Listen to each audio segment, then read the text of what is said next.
A ver, quen se apunta a unha cea prehistórica no mesmo lugar no que o fixeron hai 4000 anos os tehuelches? Ben, pois no episodio de hoxe viaxamos ata a Patagonia Argentina para falar dunha experiencia única e coñecer as covas de Gualichu. Moi boas, eu son Cris Terceiro e isto é Viaxantas Podcast. Comezamos!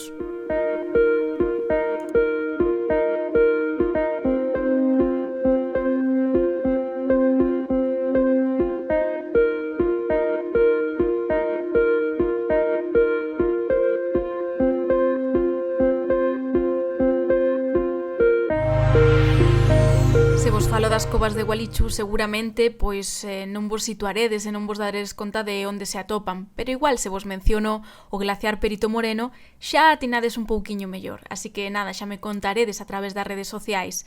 Ata ali viaxei no 2018, xusto antes do Nadal, era unha viaxe moi agardada, e nesta ocasión o meu compañeiro de viaxe foi Jorge Barrio. Hola, Jorge. Hola, moi boas. Con el estiven uns días alí e ademais aproveitamos para ir tamén á Tierra del Fuego, pero esa será a historia para outro episodio. Hoxe imos a centrar no que foi esa experiencia peculiar. Para iso vou a contar con outra convidada, con Sol, que nos vai a facer a súa achega viaxanta, porque ela estivo hai só uns días tamén nas covas de Gualichu, tamén no Calafate, recorrendo a zona. Ela é unha amiga argentina. A verdade é que me apetece moito coñecer tamén a súa visión, non, sobre este percorrido, porque moitas veces cando chegamos de fora a unha nova localidade, a unha nova experiencia, tratamos de comparalo, non, co que nos coñecemos ata o momento. E está moi ben tamén coñecer a experiencia de alguén que é do lugar, non? Que é do mesmo país e que coñece un poquinho máis a cultura, que pode comparar con outras cousas dentro do seu propio territorio, non? Así que escoitade o que nos ten que contar. Hola a todos, yo soy María Sol Santa Croce de Buenos Aires, Argentina. Con mi familia no sabíamos bien qué hacer para este verano por el tema del COVID.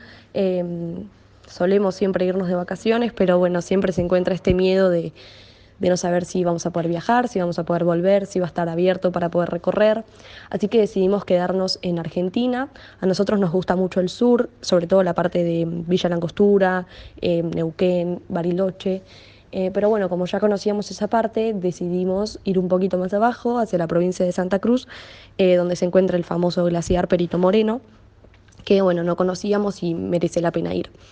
Cuando empezamos a averiguar, a ver qué excursiones podíamos hacer allá y cómo recorrer este famoso glaciar, nos encontramos con una excursión que se llama Nativo Experience, que ofrecía una empresa de turismo local de ahí del Calafate, ciudad de Santa Cruz, que bueno, nos interesó mucho el plan, la verdad que ofrecía esa empresa y sobre todo esa excursión, que además no es tan conocida, era corta y podíamos aprovechar el día que llegábamos capaz un poco tarde para hacer una excursión más larga, y bueno, esa como era de un par de horas, podíamos hacerla el mismo día que llegábamos.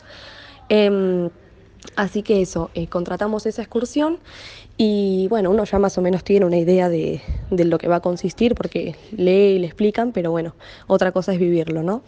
Y bueno, la excursión básicamente consistía en un recorrido 4x4, donde bueno, nos pasaron a buscar por nuestro hotel. Arrancamos todo el recorrido por lo que es la estepa patagónica, que es el paisaje típico de esta zona, y llegamos a lo que era el promontorio, que era como una zona alta de una montaña, donde era como un acantilado y podíamos observar todo lo que era el lago argentino, súper lindo y con el viento patagónico típico también.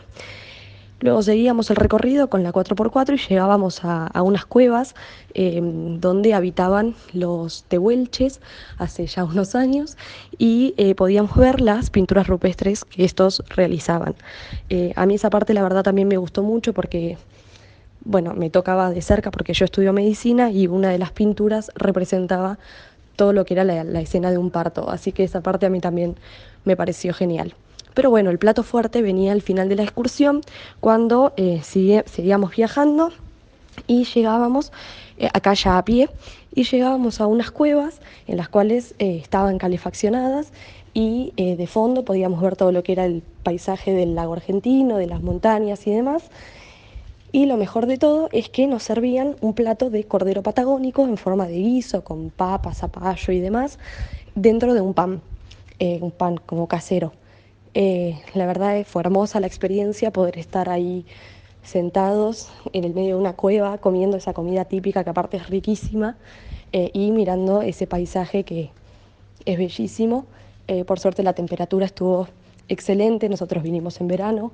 Eh, Así que nada, recorrer con la familia, comer esas comidas típicas, ver los paisajes típicos, la historia del lugar y terminar ahí en esa cueva comiendo esa comida deliciosa fue espectacular. A mí particularmente me encantó, a mis papás también, y repetiríamos una y mil veces más esa excursión, sobre todo por esa parte final de comer en ese lugar que no hay otra forma de llegar tampoco, y estuvo buenísimo poder hacerlo y tener esa experiencia.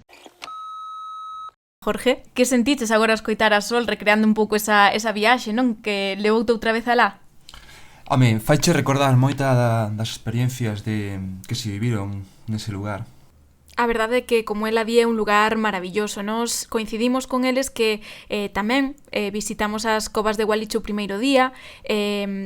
Nos tiñamos o voo dende Bos Aires moi cedo pola mañá, pero claro, hai algo moi curioso na Argentina, que ocorre moitas veces, e é que é habitual que haxa algún tipo de folga dos controladores aéreos ou que os traballadores estén a reclamar algunha subida salarial, que como sabedes ali a inflación é moi alta, entón en nada o soldo perde valor, entón isto é algo moi habitual. Seguro que tamén vos soa iso aquí en España.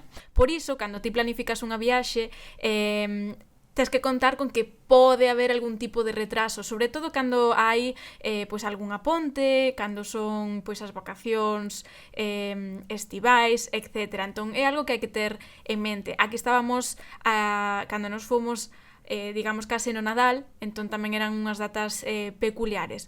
Polo tanto, nos tiñamos xa toda a viaxe planificada, digamos cada día destinado a coñecer un lugar diferente, pero o día ese en concreto no que viaxábamos pola mañá cedo, deixámolo un pouco libre para ver o que ocorría no aeroporto, non? Por sorte tivemos un voo, chegamos, viaxamos cedo, chegaríamos alá sobre as 9, 10 da mañá, por decirvos algo, que lembro que ainda fomos a tomar algo, un café, desayunar por ali. Entón, o que decidimos foi, bueno, pois o primeiro día percorremos un pouco o centro da vila, visitamos pois algúns dos museos que hai por ali para coñecer un pouquiño mellor a historia do lugar. Fomos tamén ata unha lagoa na que hai pois unha fauna e flora moi peculiar, a verdade que é moi chamativo. Pero vamos, que chegamos á hora de xantar e xa viramos case todo do centro da vila, entón comezamos pois a ver opcións, non? Que podemos facer para aproveitar a tarde e descubrir o máximo posible do lugar, non? Somos viaxeiros deses dos que lles apetece coñecer o máximo posible no tempo que tes. Pois sí, pois que quedaba toda unha tarde inteira e non sabías moi ben que facer, porque ou te desplazas lonxe xa da vila ou senón non tiñas outra cousa para facer. Nós non alquiláramos ningún coche, porque iso é algo tamén moi típico, pero ben, non optamos por isto, porque como tiñamos varias excursións xa contratadas, sobre todo para poder acceder ao Perito Moreno, ese tipo de viaxes nas que hai mellor sempre ir en grupo, non? E que che poidan explicar un pouco mellor, e levarte, sobre todo, pois a pois os sitios máis importantes. Ao final te ten conta que a Patagonia é inmensa, ti vas en coche e ves longas estradas sen nada ata que chegas ao lugar axeitado, non? E tamén tiñamos un pouco pois a precaución esa de se nos trabucamos, entón nada, decidimos ir un pouco máis sobre o seguro, porque ademais tampouco tiñamos moitos días e queríamos ver o máximo pois no menor tempo posible. Así que o que fixemos foi comezar a ver nas axencias de viaxes do centro da vila, que había un montón, diferentes opcións, non? Acordaste de todas as que víamos? Sí, hubo moitas, sobre todo casi todas eran das comidas típicas do lugar e de ir a visitar a parte do Perito Moreno de máis glaciares que hai pola zona. Había unha moi interesante que era camiñar sobre o glaciar Perito Moreno, non? Que iso, a verdade que a min quedoume moita pena de non poder ir, pero que era carísimo, verdade? Si, era moi caro porque aparte non era só camiñar. Camiñabas e ofrecíanche tomar un vaso de whisky co propio xeo Do glaciar. do glaciar. Vendíano ben, o sea, o marketing a verdade é que o teñen ben pensado. Ben, o caso é que de todas as que vimos e que nos ofrecían, a que máis nos chamou a atención foi esta, que nos permitiría coñecer un complexo arqueolóxico e ao mesmo tempo pois experimentar unha cea prehistórica, non? Entón iso a min como que nos chamou un pouco a atención e dixemos, pois mira, por que non? E a viaxe, pois a verdade que foi moi interesante porque ías nunha 4x4 que te iba levando todo, pois bordeando os cantís, digamos, do lago argentino, un lugar precioso de cores turquesas, con unha vexetación moi peculiar e coas montañas cheas de neve dos Andes ao fondo. A verdade que é un lugar moi máxico, ata chegar despois a esas covas, ese complexo arqueolóxico que máis ou menos está a uns 7 kilómetros del Calafate, e que ademais teñen a peculiaridade de que foron pois os primeiros vestixios, non, de arte rupestre que se atoparon pois na provincia de Santa Cruz. Entón, bueno, pois tamén teñen moito valor, aínda que lamentablemente pois algunhas foron un pouco vandalizadas, non? Sí, lembrome de algún de xente que rascou a pedra e deixou as súas iniciais nas paredes do complexo. Son pinturas que ademais datan de hai uns 4.000 anos, e aínda que sempre falamos dos tehuelches, porque son como a etnia que máis presenza tivo na rexión, o certo é que serían os pre-tehuelches, non?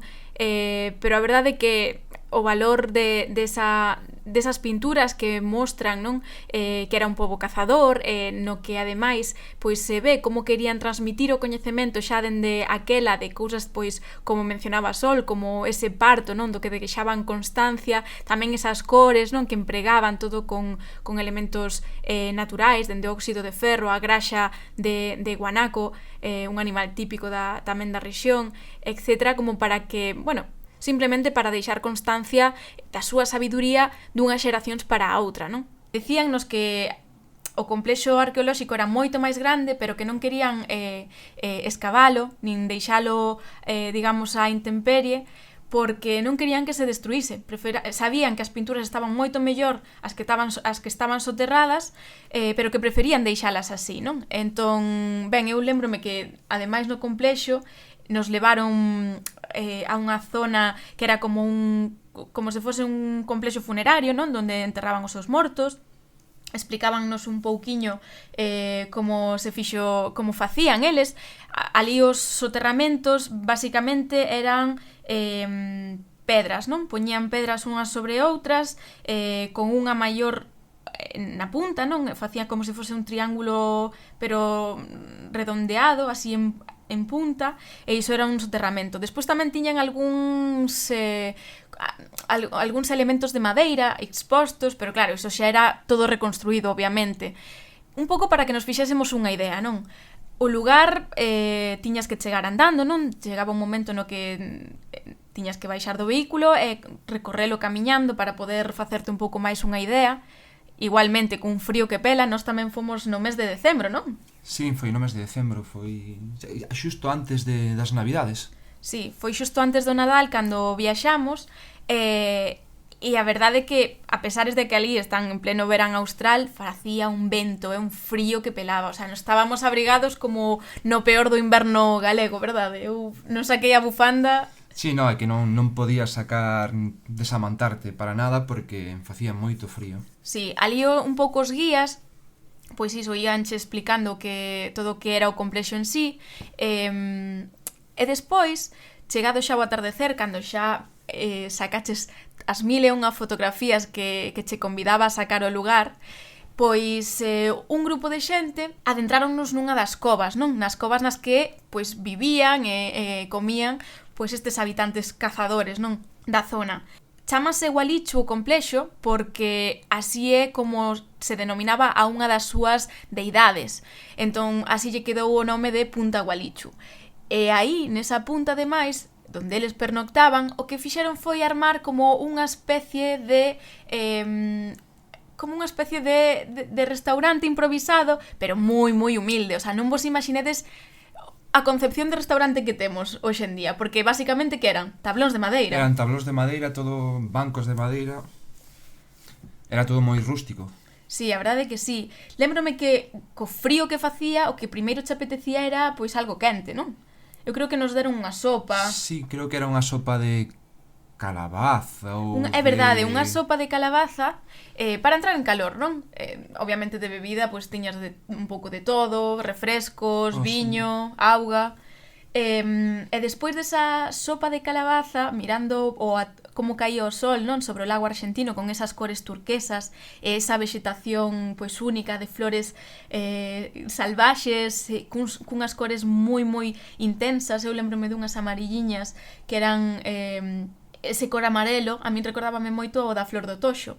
Pero bueno, non eran porque obviamente naquela da zona non hai toxo, non como nos coñecemos. Eso deixámoslo para Colombia, onde como é unha flor invasora, non? Sí, hai unha zoa específica que a levaron para pois como para reter un pouco para dividir. Usárona como usamos nos os buxos, os arbustos nas nosas fincas para cerrar, pois alá levárona porque lles parecía moi bonita e ao final acabouse convertindo en invasora. Así que, bueno, tente tamén moito cuidado con iso de andar levando plantas dun continente a outro, porque xa vedes o que pode ser. Hoxe en día é unha plaga, se non me equivoco, alá en Colombia. Están vendo a ver como poden pois eliminala. Pero ben, volvendo ás covas de Gualichu e esa cea prehistórica, xa vos digo, cun frío que pela, porque Sol xa nos conta de que tiñan calefacción e de que puxeron esta especie de estufas, non, exteriores, pero cando nos fomos non había nada. O máis quente que había era a sopa e o famoso guiso patagónico de cordeiro que nos serviron, que iso tamén foi algo que a mí me impresionou moitísimo, que me chamou moitísimo a atención. Eu non sei a ti, pero iso de que che poñan un guiso dentro dun pan, o sea, o recipiente no que ti comías o guiso era o pan. Sí, algo que por aquí nunca ves, algo novidoso e que chocaba un pouco. Tirando un pouco a ser un pouco ecolóxicos, non utilizan pratos, non utilizan o mismo pan que despois a terminas mollando a salsa con el. Sí, porque en realidade o molete, digamos, quitabanlle o bolo ese de pan, quitabanlle toda a miga e aí metían, non, o guiso co cordeiro e demais. De sabor eu recordo que estaba moi rico, non? Sí, estaba moi bo. Era unha comida moi calórica, pois precisamente para que entrásemos en calor. Aparte, o cordeiro é algo típico da zoa que o preparan de 50 maneiras diferentes. Sí, é verdade, eu lembrome que ti ademais despois repetiches, non? Na mesma rexión volviches a comer o... Sí, volvín a comer o cordeiro á cruz, que é como fan en Moraña ou o como carneiro espeto. Exacto. Igual. Sí, están moi bo. Sí, ainda recorda moitas veces, en plan, ai, faiseme a boca auga só de pensar nese cordeiro. Pero ben, a verdade é que nos chamou moito a atención, e sobre todo porque, pois iso, esa comida tan calórica e tan sinxela ao mesmo tempo, facíache entrar en calor, non? E entón, pois era algo pois que se agradecía. Xa vos digo, o menú era sinxelo, unha sopa, ese guiso empratado dun xeito tan curioso, e despois de postre, unha mousse de chocolate. Sí, foi o que nos serviron nesa cea. Sí, e despois xa, como ali pois non había nin sequera moita luz artificial nin nada, xa vos digo, cando nós fomos, isto foi no 2017, se non me lembro mal, 17, 18 debeu ser, o sea, do 17 pro 18. Claro, tiñamos que abandonar o lugar antes de que se fixera de noite, non? Así que, nada, foi unha experiencia, a verdade, moi curiosa e que creo que está moi ben armada, porque é un xeito de poñer en valor unha zona arqueolóxica que seguramente non irías de outro xeito. Non sei, eu recordo con moito cariño e creo que o recomendaría, igual que fixo Sol. Sí, é unha experiencia na que ves un pouquiño que cultura, gastronomía e a paisaxe, sobre todo, que é un dos puntos fortes que ten esa zona. Eu lembrome que en moitas imaxes, a mí encanta a fotografía, aínda que non son unha profesional nin unha experta, lembro que me impresionaba como mudaba a paisaxe e as cores en función do tempo, non? E como ese azul turquesa do lago argentino se transformaba en plata en canto desaparecía o sol, non? Entón vías como un manto de prata bañando o terreo. Entón iso tamén me pareceu impresionante. E ao final, tamén outra cousa interesante é que polos cartos que nos huberamos probablemente gastado na cea, porque ao final son destinos turísticos nos que obviamente pois non vas non hai McDonald's como aquí en moitos lugares nin Burger King, e aproveitas non para disfrutar pois da gastronomía da rexión. Hubésenos probablemente gastado moito máis se fósemos aí, e aquí combinamos, non? 2 por 1, a excursión coa cea. Claro, aparte, polo precio dunha cea tes unha excursión de sobre 4 horas, tes unha media tarde noite completa, é algo que o faz unha vez na vida, non é que estea sindo... Exactamente, sobre todo para nós, non? Que ao final, como, digamos, migrantes en Argentina, non? Pois ao final intentas sempre descubrir algo novo, é difícil que poidas volver polo menos no curto prazo. Entón, creo que lle sacamos moito partido a esa viaxe. Quedáronnos moitas cousas por facer, pero a verdade é que vale a pena. E xa vos digo, isto é pois algo curioso, pero que a verdade recomendo moitísimo. E tamén un pouco un xeito de poñernos na pel, con todas as comodidades obviamente que temos hoxe en día, aínda que fixera algo de frío e vento, pero poñernos un pouco na pel do que podían sentir eles, do que podían ver eles, non? Que de outro xeito pois é moi complicado. Así que nada, a min gustaríame saber se vos vivistedes algo así, se coñecedes noutra parte do mundo unha experiencia como esta. Quizáis non é algo único, nós descubrímolo ali, pero a verdade é que nos gustaría coñecer máis sobre a vosa experiencias tamén, e que vos pareceu, non, esta viaxe a través dos sentidos e a través da historia da Patagonia, non, a través do que nos deixaron os antepasados da rexión.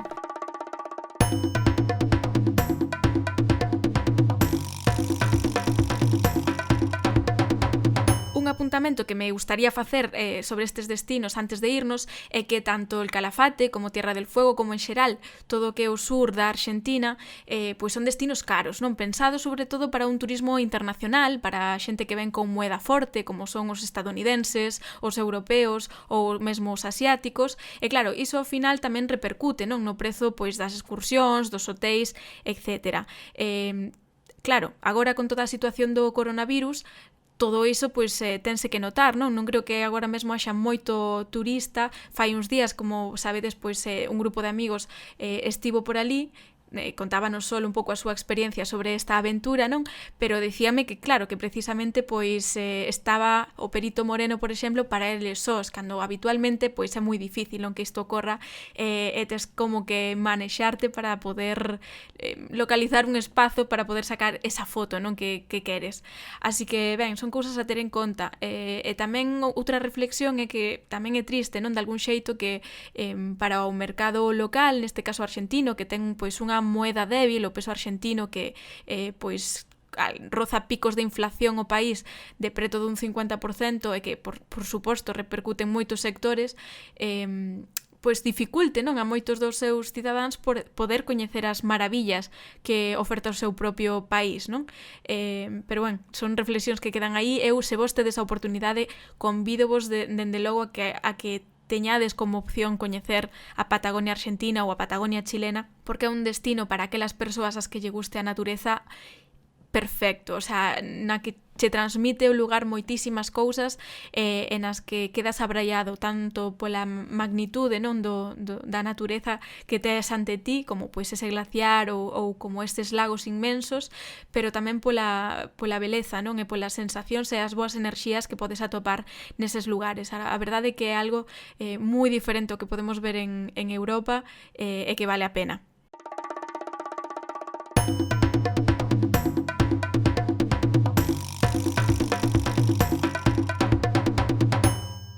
Nada máis pola miña banda, moitísimas grazas a Jorge por acompañarnos nesta viaxe, seguramente os coitades máis veces porque, xa vos digo, é un dos meus compañeiros habituais de viaxes. Grazas, Jorge. No, gracias a ti. E nada, nos escoitámonos no seguinte episodio. Xa sabedes que podedes deixarnos as vosas impresións a través das redes sociais. Estamos no Instagram como Viaxantas Podcast. Tamén temos un grupo en Facebook, tamén Viaxantas Podcast. E tamén podedes visitar a nosa páxina web e suscribirvos para non perder ningún dos episodios deste podcast. Agardamos que o pasarades ben e escoitámonos en 15 días. Unha aperta moi grande. Chao!